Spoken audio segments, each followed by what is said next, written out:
Ladies and gentlemen, hello and welcome back to another episode of Headlines with Amr. Today is Friday, December 12th, and this, my friends, this is the last, la última episode, el akhira of 2025. We're getting started with a headline out of Reuters. It reads, some U.S. Republicans demand answers on Venezuela strike. Some?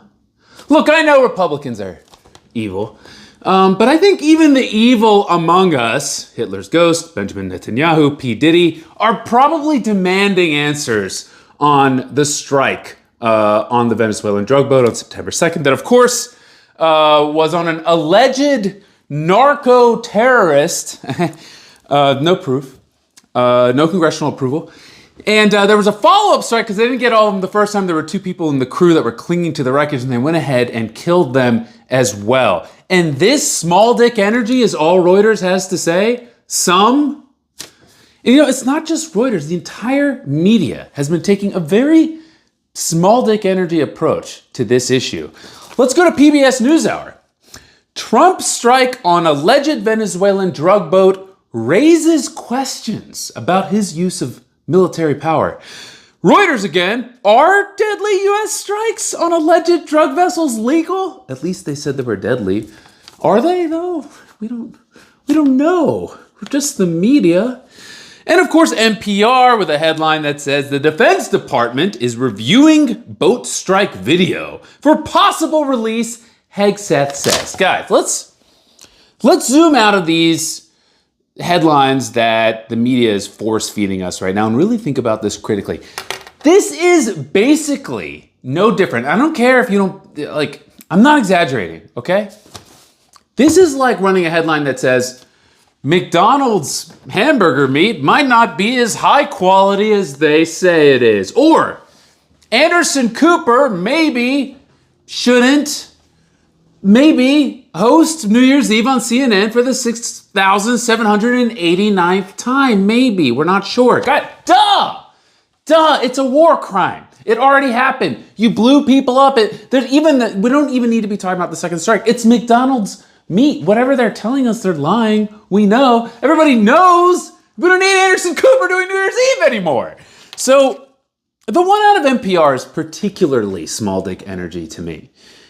The guy who undoubtedly committed the war crimes is looking at the video of the war crime because he's thinking about maybe showing you the war crime he committed. Well, gosh golly, I really hope he decides to show it to us. What is wrong with these people? Who do they think we are? Do they not realize we all already saw a pair of assholes 20 years ago fabricate an entire reason out of nowhere to invade Iraq, only for one of them to live long enough to become a decorated watercolorist, and the other to be praised by the nominee for president by the Democrats right before he kicked it? Yeah. Kamala Harris might love you, but as far as I'm concerned, you can rest in doodoo, my friend. So why, right? Because we have an opportunity here, really, where if this is already a foregone conclusion and we know that they already committed the war crimes, then we wouldn't be talking about, well, did they? I don't know. We would actually be saying, this is unacceptable, and what are we doing about it? What's the plan? How are we going to hold these people accountable? That's big dick energy right there. That's justice, not this small dick bullshit. So why is this happening? Why is the media going small dick energy on this? Well, I think there's two possible explanations. The first is that we are just living in a depraved enough timeline where the media is like, hey, average American citizen who's watched your country do regime change illegally and commit war crimes in places like Iraq and Guatemala and Iran and Cuba, where they failed, over and over and over and over and over again. Some Republicans are demanding answers this time. And the guy who did it might just show you footage of him doing it. So fear not. Don't despair. This time might be different. Or the other theory, which I think is more likely, which is that this is part of our sick obsession as a society, and the media in particular, with all-sidesism, right?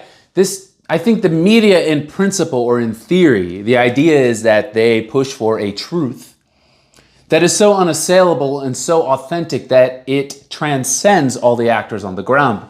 But we're passing through a moment now where that model is flipped, where if we showcase all actors on the ground equally, we can disguise it as truth. And of course, the side note here, which isn't really a side note, is that's a much more sensational, lucrative way of going about things that'll get your attention, because like, who doesn't want to see a perspective that the guy who thinks the Civil Rights Act of 1964 and 68 was a mistake is just as extreme as the guy who wants to make sure everybody has health care? Now, for me, as layman, as the average person, what does this mean? Well, for me, what it means is I want you all to know that I didn't say that Anderson Cooper